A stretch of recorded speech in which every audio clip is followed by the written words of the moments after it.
Assalamualaikum warahmatullahi wabarakatuh.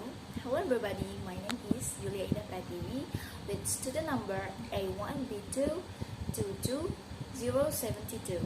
I am from class 4 English Education Study Program, Teaching and Education Faculty, Jambi University. So now I will read an English text to fulfill one of the reading and writing assignment that Ma'am Lily has given me. Losing the battle for survival. Invasive species are plants and animals that arrive in an area where they are not native, usually due to human activity.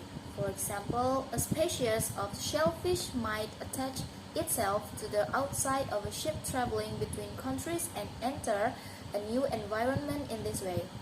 Invasive species are often able to grow quickly in their new homes because they have no natural enemies. As a result, they may replace or damage native plants and animals that live in the same environment. One example is the case of gray and red squirrels in Great Britain. Red squirrels used to be a common sight in British forest and countryside. Then, in the 1870s, the gray squirrels was introduced from North America because rich people thought the squirrels looked fashionable in the grounds of their large homes. Today, only about 140,000 red squirrels remain, mostly in Scotland.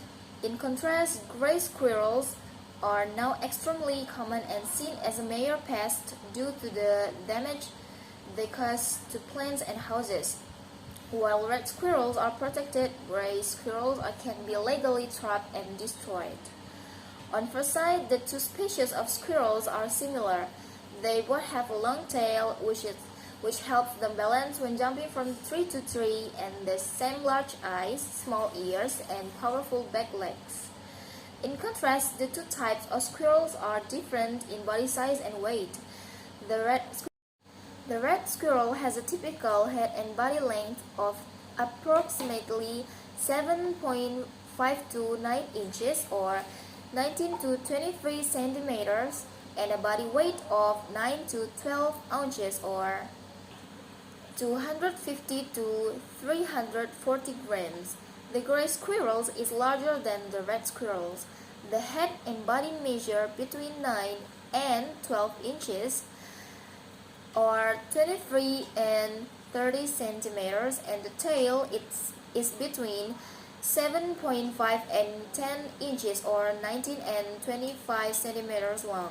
Adult gray squirrels are also heavier, weighing between 14 and 21 ounces or 400 and 600 grams. This size allows them to store more fat and helps them to survive hard winters, which could be fatal to their smaller cousins.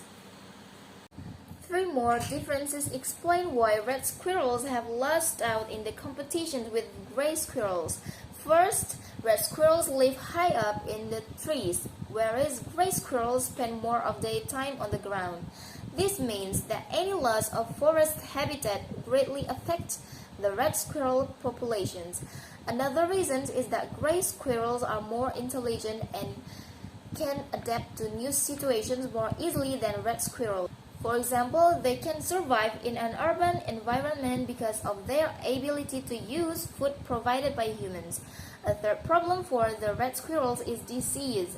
Both squirrels carry the Preprox virus. The virus does not seem to affect gray squirrels, but it's fatal to reds. In conclusion, there does not seem to be much that scientists can do to help red squirrels survive in Great Britain. Some politicians support destroying populations of gray squirrels, but many British people would contend that this is cruel.